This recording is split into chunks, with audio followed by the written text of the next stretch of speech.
Hello બધાને રાધે રાધે. કેમ છો બધા? આજની સવાર આપણે ઠાકોરજીની સેવા અને પ્રભુની સેવાથી શરૂ કરીએ. તો તમે બધા કેમ છો? તમે જોઈ શકો છો કૃષ્ણ ભગવાનને બ્લુ કલરના વાઘા અને મુગટ બ્લુ કલરનું કાઢ્યું છે. સેમ નાના કૃષ્ણ ભગવાનનું ના પણ એવા જ પહેરાવશું, પણ નાના કૃષ્ણ ભગવાનના સેમ વાઘા છે ને એટલે એને લગતું થોડું ઘણું પહેરાવશું એટલે બેને સરખું થઈ જાય. અને પછી અમે શિવજી નવા લીધેલા છે એને આપણે મંદિરમાં સ્થાપિત કરશું.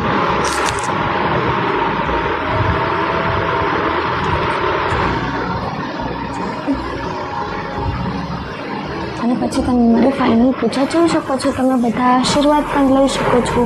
આશીર્વાદ લઈ અને મારા ઠાકોરજીને પણ જોઈ શકો છો. તો તમને બધાને મારા બ્લોગ ગમે એના માટે થોડી પ્રાર્થના પણ કરી લઈએ. ભગવાનને થોડી પ્રાર્થના કરી અને થોડી ઘણી આરતી, થોડા ઘણા શ્લોક બોલી અને આરતી આપણે સંપન્ન કરી.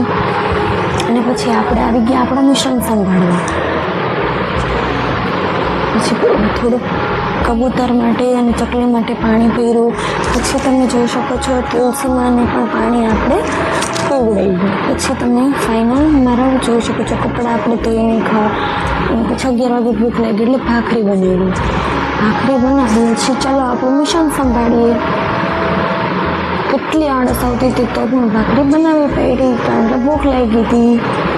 ભાખરી જોઈ શકો છો દૂધ સાથે આપણે ખાઈ લીધી. પછી આપણે બપોરનું જમવાનું બનાવ્યું. બપોરનું બધું પૂરું થઈ ગયું જમવાનું. પછી ફાઇનલ પણ તમે જોઈ લીધું. હવે રાતે આપણે બનાવીએ છીએ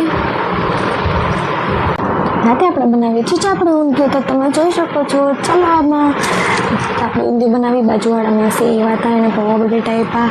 ચાપડી રેડી થઈ ગઈ છે. ઊંધિયું પણ રેડી થઈ ગયું છે. અમે બધા જમવા બેસી ગયા. પછી